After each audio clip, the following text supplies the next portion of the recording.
The Buffalo Bills might be in a little bit of trouble ahead of their Week 2 contest against the Jets, and it has fans more than a little worried.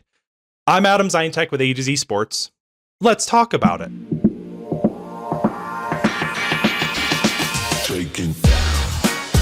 So the injury report was released, and there was a handful of names either limited, did not practice, or full participants. But the one name that stands out for everyone is Ed Oliver. Ed Oliver was a one-man wrecking crew in his game against the Ravens, and a key forced fumble on Derrick Henry really turned the tides and allowed the Bills to win. The whole defense stood tall towards the end of the game, but I want to give Ed Oliver a shout out. With that, fans were pumped about what he's got coming next. They're so excited to see him in Week 2, but they might not be able to see him in Week 2. Now, it was reported that Ed Oliver had an ankle injury and he did not practice. He could be seen in a walking boot and even needed a scooter to ride around. Now, he did play some ping pong, but it really puts in question his status for Week 2. Now, leading up to the practice, Sean McDermott already said this week was going to be tougher. They brought out the pads, they were hard hitting, and it's unclear how Oliver sustained his injury.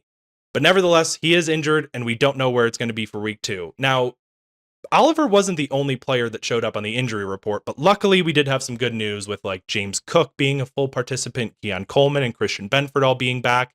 But players like Dawson Knox, Jordan Hancock, Shaq Thompson, Trey White, a handful of players were limited. Now for Trey White specifically, he's trending in the right direction. Coming into Week 1, he was not able to participate, which allowed Dorian Strong, the 6th rounder, to come in his absence. With Benford and White trending in the right direction, that's at least one positive for the defense, so I want to point that out. But the reason that Ed Oliver's absence is so difficult or might be concerning or an issue is just how dominant he was in Week 1. Here were his stats, in case you had no idea.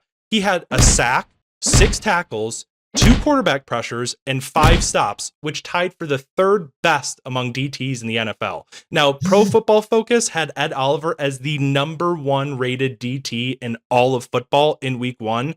Obviously, if he's out of the game, that's going to be a big part of the defense that's going to be missing.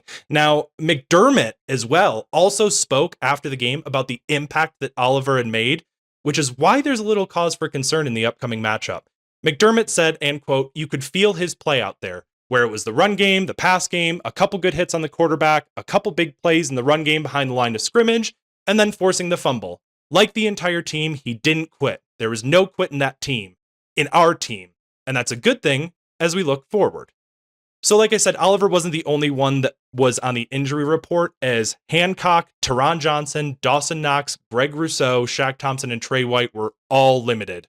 But on the positive note, with Keon Coleman and James Cook and Christian Benford, it was kind of a mixed bag on the injury report. The whole point of Sean McDermott and Brandon Beane's defense, not the whole point, but a large emphasis, has always been this next man up type mentality.